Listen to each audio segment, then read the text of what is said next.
Hey guys, so I thought I'd give you guys a little update from last week to now.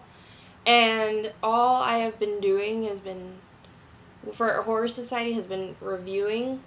It's so annoying because I think we have a list of at least 18 to 22 people who we've contacted, and who about 4 of them have said yes. But like scheduling to do it is really hard, and even over the internet it's difficult with everyone's schedule. But interviews are coming. I'm told to be patient, that this is how it is, and the guys and the owner out there are just like, this is just the waiting time. So I'm trying to believe them, but I was ready to have like a few done already. So I've been reviewing films, and that has been going, actually, it's been really interesting. I like watching other people's work, and it's hard when you have to not be nice. There is one out of like, I think 6 or 7 reviews that I did, and I think they only posted 1 or 2 so far, but this week I think they should all be up.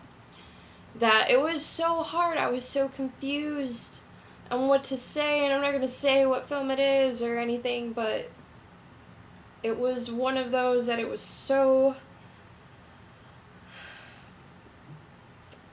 It tried so very hard to be... what do I even call it? I don't even know what I call it.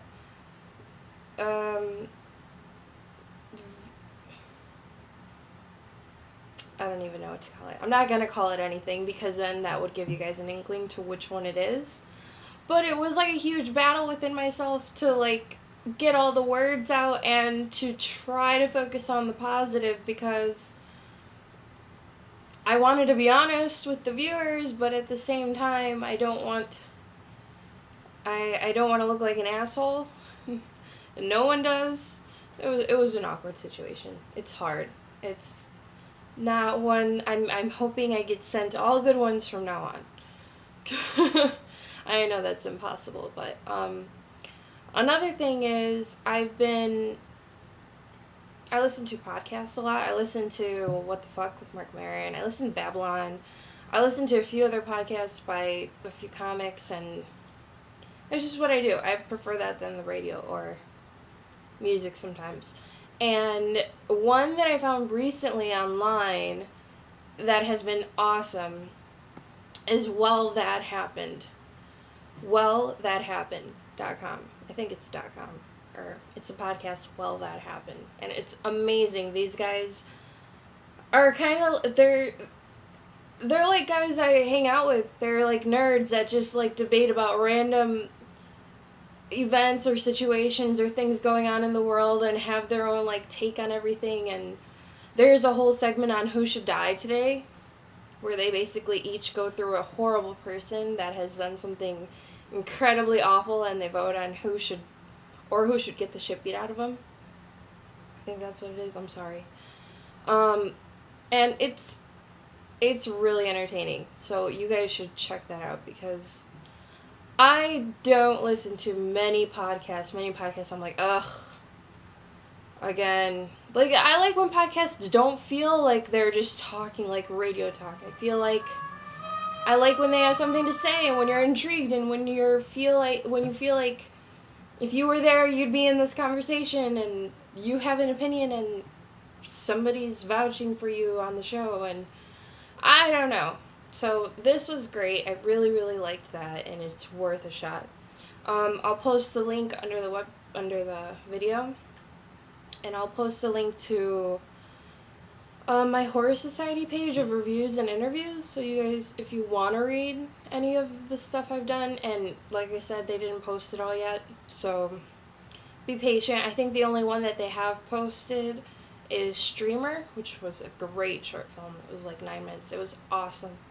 I really liked it. So I'll post that too as well, so you guys can check it out. And the podcast has quite a few podcasts already, so you can get a feel for what they're like. And I think they just posted a new one yesterday that I have yet to hear, but I'm so excited to hear. So That's great. The Siri one was pretty epic. I'm not gonna lie. Like, when they were I'm sure most of you guys have heard about the story about the guy that got caught because they used Siri to hide their roommate's body and all that. Oh my god. I could not stop laughing. It was brilliant. That whole... Bravo, Jeff. Bravo. That whole thing was like, had me. It had me. Had me. It was great. It was fucking awesome. And I can't wait to hear the new one. I'm really excited. As for updates with anything else, I've not started any of my artwork. I need somebody to come in here and yell at me. I think the most I've done is started a stencil that's a gift. It's not even my artwork, it's just a stencil on a canvas. So that's annoying. I haven't started that, but my goal is to have this group of work done by the end of the year so that I could start with the galleries in January and February and proceed through the rest of the year with them, and that will be my thing, along with promoting Zombie Hunter City of the Dead TV show. So that way I can have like a steady year of things to do that aren't just at film conventions or at horror conventions. I could actually broaden my horizons a little bit and branch out to different people, because we all know, especially in Chicago, it is a small city. Once you go a few times, you know everybody knows you. That's just the thing. And it's great. It's awesome. It's a good environment. They're good people. It's easy to network. And I love networking. I love meeting new people and seeing different types of styles and all types of stuff. But Chicago is small, as big as it is, especially in horror. And it can get boring. And that's natural. And it doesn't mean I hate horror. It's like my favorite genre. But at the same time, I could use my talents in other ways and go in other directions and meet new people and try new things, and that's where I'm headed for. What else has happened? I had a huge freak out in my head. I don't know if you guys like hearing about dating situations, but I had one of the typical horrible like girl thoughts, and it was so fucking annoying because I hate that shit. Like, I got a call from my boyfriend and we were supposed to hang out Saturday and go do stuff, blah blah blah. Then I got a call later that he forgot he had a canoeing trip all weekend with his friends and he canceled on them to hang out with me, and I felt bad because I could tell he wanted to go, kinda. It's like a little boy, like, okay, you can go. It's like he wanted to know that he wasn't gonna get in trouble. And I wasn't mad. I was like, no, seriously, go. Like, we'll see each other next weekend, whatever. Then, when he finally was like, okay, are you sure? Is this going to be okay? Like, I don't want you to think that I'm just ditching you and blah, blah, blah. And I was like, no, go. And then when he went, in my head, I'm like, are you seriously fucking going? Are you doing what I just fucking told you to do? Why would you do that? Do you not want me? Like, am I boring to you? Like, is there gonna be a fucking slut there? Or, you know, I should get a boob job. That's what goes through your head. And then the next thing he says is like, thanks so much for being so cool about all this. I can't wait to see you. And then I'm just like, you're in my head, you're still fucking going? You're still gonna fucking go? Really? Yeah, that's horrible girl shit in your head. Sorry, my phone keeps going off. I'll turn it down.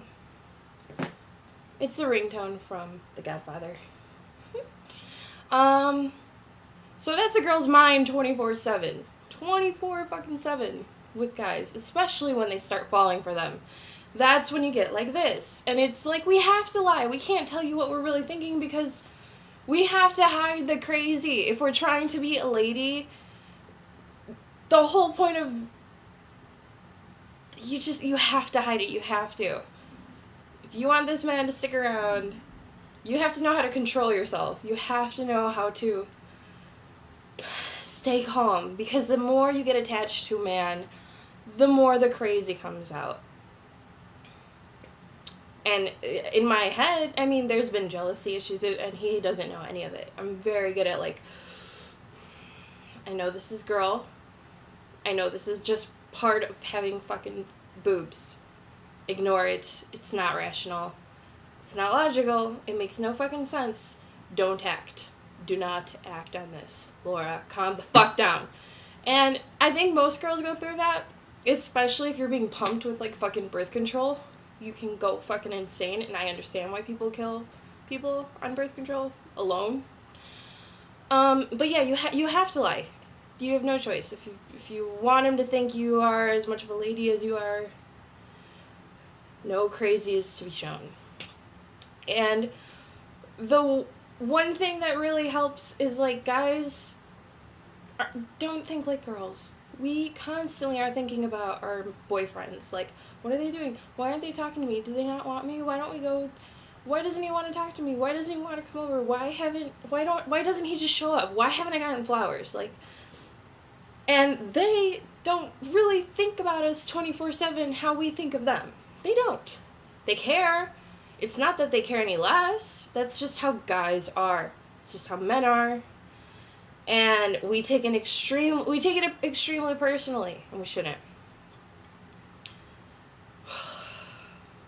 This whole thing is difficult. I was actually much happier just serial dating. I take that back. 100%. I don't think that. So, I think that's my rant on this week. Check out those podcasts. And hopefully I will start my artwork soon. I kind of started one, and it's just kind of in my house. Like, at my other house, not my apartment. And hopefully you guys can check out my reviews and interviews. There's some interviews up, but they're old, but you can kind of read them out. I guess that's it. I will update you guys later on more fun things. But, go do your life, and later.